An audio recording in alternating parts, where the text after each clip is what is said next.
Bendiciones, mis queridos hermanos, que el Señor les bendiga. Desde aquí, los del camino, saludándole una vez más para poder compartir la palabra de Dios con un nuevo capítulo de la Biblia. Hoy día entraremos al libro de Éxodo, el capítulo 1. Pero antes de entrar, les voy a invitar para que podamos orar. Bendito Padre que moras en las alturas de los cielos, alabado sea tu nombre sobre todo nombre. Gracias te damos porque tú has permitido que el día de hoy pueda compartir tu palabra. Bendice al oyente, ayúdale para que se pueda fortalecer, para que pueda encontrar en ti la paz y la tranquilidad de poder conocer las Sagradas Escrituras tal y cual están expuestas. Ayúdenos para que todo lo que se hable pueda ser de bendición no solamente para ellos, sino para también a las demás personas que se va a transmitir este mensaje.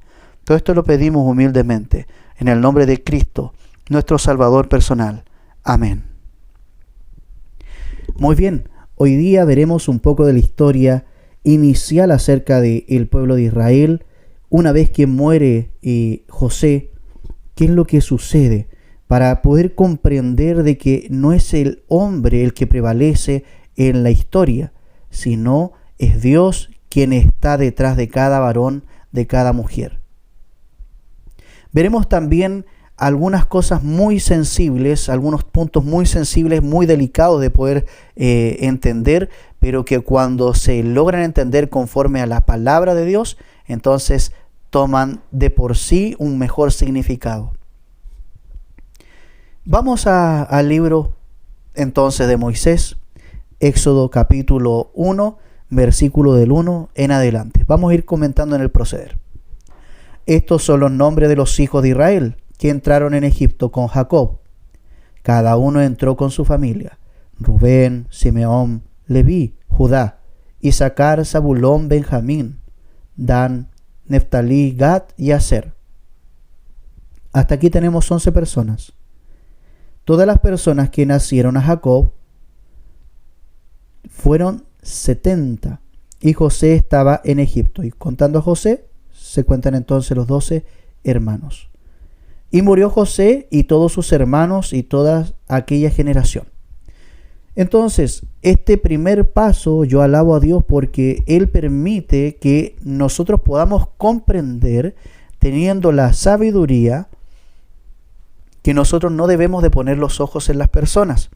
A veces dependemos de las personas mucho tiempo y eso no es correcto, porque no son las personas las que van a ayudarnos a nosotros a lograr tener un compromiso con Dios o ver su bendición. Pueden ser un medio por el cual conozcamos, pero no es el medio de sostenerse. El medio de sostenerse siempre está directamente y personalmente con Dios. Por eso, una vez que muere José y todos sus hermanos, todas las generaciones que continuaron después tuvieron que aprender a depender de Dios. Veamos un poco qué es lo que sucede cuando mueren entonces las personas que tenían directa relación con Dios y qué es lo que pasa con aquellos que aún no han hecho su lazo de conexión con Dios. Y los hijos de Israel fructificaron y se multiplicaron y fueron aumentados y fortalecidos de extremo en extremo. Se llenó de ellos la tierra. Entre tanto, se levantó sobre Egipto un nuevo rey que no conocía a José y dijo a su pueblo: He aquí que el pueblo de los hijos de Israel es mayor y más fuerte que nosotros. Entonces aquí empieza a levantarse una preocupación sobre los egipcios. El pueblo de Israel siempre fue un pueblo que se multiplicaba, que siempre fructificaba, que siempre tenía bendición. Y esto empieza a ser de mucha preocupación para ellos. Ahora pues seamos sabios para con él, y para que no se multiplique y acontezca que, viniendo guerra, él también se una a nuestros enemigos y pelee contra nosotros y se vaya de la tierra. Ellos tenían muchas preocupaciones, pero una de las principales era esta: que existieran más personas, que existiera más gente contra ellos. Si ellos ya eran hartos, entonces ellos tenían miedo de quedar arruinados. Versículo 11. Entonces pusieron sobre ellos comisarios de tributos para que los molestasen con sus cargas, y edificaron para Faraón las ciudades de almacenaje, Pitón y Ramsés. Aquí nacen dos ciudades, y una de ellas se ha conocido, ¿cierto?, por Ramsés I, Ramsés II, y también la otra de Pitón. Y estos eran los sectores de almacenaje. Y lo que hicieron en realidad es, al poner estos comisarios, obviamente es cobrar tributo sobre el alimento. Por lo tanto, iba a empezar a escasear para ellos. La idea era que empezaran a haber menos personas. Ese era el propósito de ellos. Era empezar a eliminar a los varones. Y ha sido el plan que el mundo siempre ha tenido detrás como sabotaje, intentando siempre destruir a las personas para que unos pocos se queden con todo el poder o con todas las cosas. Pero ya le está por llegar su tiempo. Así que debemos de confiar en Dios. Sigamos analizando. Pero cuanto más oprimían, tanto más se multiplicaban y crecían, de manera que los egipcios temían a los hijos de Israel. Y los egipcios hicieron servir a los hijos de Israel con dureza, amargaron su vida con dureza, servidumbre, y los hicieron hacer barro y ladrillo, y con toda esta labor del campo y con todos sus servicios, al cual los obligaban con rigor. Y habló el rey de Egipto a las parteras de las hebreas, con una de las cuales se llamaba Zafira y la otra se llamaba Fua, y les dijo: cuando asistáis a las hebreas en sus partos y veáis el sexo, si es hijo, matadlo, y si es hija, entonces viva. La idea entonces del rey de Egipto, al ver de que no era suficiente el empezarlos a trabajar y oprimir para que estuvieran más cansados y por la falta de alimentos fueran muriendo, para él lavarse las manos de alguna forma, no fue suficiente, sino también tuvo que incluir el contexto de matar directamente. Esto es romper leyes de la humanidad, romper leyes de la vida. Entonces él entra agresivamente a imponer el matar a los hijos varones. Pero veamos. Pero las parteras temieron a Dios y no hicieron como les mandó el rey de Egipto, sino que preservaron la vida de los niños. Y el rey de Egipto hizo llamar a las parteras y les dijo: ¿por qué habéis hecho esto? ¿Qué habéis preservado la vida de los niños? Y las parteras respondieron a Faraón: porque las mujeres hebreas no son como las egipcias, pues son robustas y dan a luz antes que la partera venga a ellas. Las parteras, ellas tenían que hacer un trabajo de marchar de hogar en hogar buscando a las mujeres que estaban por dar a luz. Entonces ellas alcanzaban a llegar al lugar, alcanzaban a asistir a las mujeres y tenían sus partos normales. Pero la manera en que ellas hicieron fue mentir. Y mentir nosotros entendemos que es incorrecto.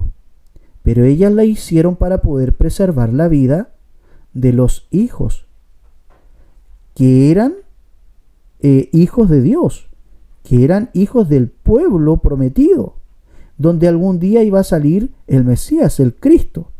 Por lo tanto, para ellas era más importante temer a las promesas de Dios que temer a los hombres. Y sin importar si en esto tenían que infringir inclusive alguna de las normas básicas o de las leyes básicas, como la que nosotros conocemos como no mentir. Porque mentir es malo. Y no es que el Señor esté a favor de la mentira, pero estaba a favor de preservar la vida. Y por ese motivo es que el Señor también las favoreció, no porque quebrantaran, sino porque estaban ayudando y ellas estaban arriesgando incluso su propia vida al mentir. Pero veamos lo que continúa. Versículo 20. Y Dios hizo bien a las parteras, y el pueblo se multiplicó y se fortaleció en gran manera. Y por haber las parteras temido a Dios, vean qué importante, ellas le temieron a Dios. Y sabían de que igual mentir era malo, pero ellas le temieron a Dios. Y él prosperó sus familias. Entonces Faraón mandó a todo su pueblo diciendo: echad al río a todos los hijos que nazca, y a toda hija preservar la vida.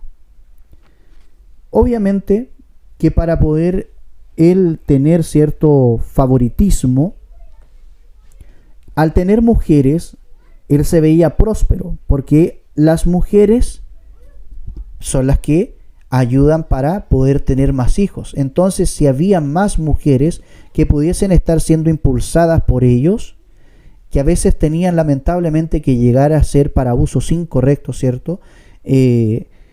Ellos las tomaban para sí. Las tomaban para sí. Y la idea de poder tener más mujeres es porque podían entonces ellos como varones someter a las mujeres y entonces después poder tener relaciones con ellas. Y esas relaciones finalmente que terminaran alejando al pueblo y a que haya más egipcios que judíos. Ese era el propósito que ellos tenían. Y es un propósito corrupto. Pero el Señor bendijo a las mujeres hebreas porque los varones hebreos también eran parte de la primicia que Dios tenía. Esos hijos. Siempre se estuvo atacando a los primeros hijos o a los hijos varones, los más importantes, y el Señor también después le va a dar de su propia medicina con el proceder del tiempo. Quiere el Señor ayudarnos para que todas estas historias que estamos analizando de la palabra de Dios, hoy todavía hay cosas que no tienen a lo mejor como mucho sentido o que a veces nos confunden, pero es importante que nosotros vayamos abriendo nuestros ojos para ver cómo el Señor ha ido teniendo misericordia. Otras personas presentan a un Dios castigador, a un Dios malo. Presentan siempre que el Antiguo Testamento es todo lo contrario al Nuevo Testamento. Pero aquí vemos, aquí en esta base, que el Señor no está en realidad siendo malo. Porque Él no se enojó con las parteras. Si no las habría destruido, si Él hubiese sido malo al momento de ellas mentir. Pero no las mató, antes bien las bendijo. Y esto también nos va a seguir permitiendo entender futuramente qué es lo que el Señor quiere enseñarnos para un futuro. Que el Señor nos pueda ayudar, que el Señor pueda hacer con usted, con su familia, con su hogar. Siga meditando en la palabra del Señor y recuerde, dele like, suscríbase en el canal. Ya, ahí abajito hay un logo, pinche el logo para que puedan suscribirse más personas y que estos mensajes puedan llegar a más personas. Prontamente estaremos hablando de la verdadera deidad y de temas proféticos. Pero continúenos acompañando en cada uno de estos capítulos de la Biblia hasta poder recorrerla. Y una vez que tengamos ya un conocimiento claro de la verdad, podamos tomar decisiones. Porque la verdad los hará salvos. Que el Señor les bendiga. Somos los del camino.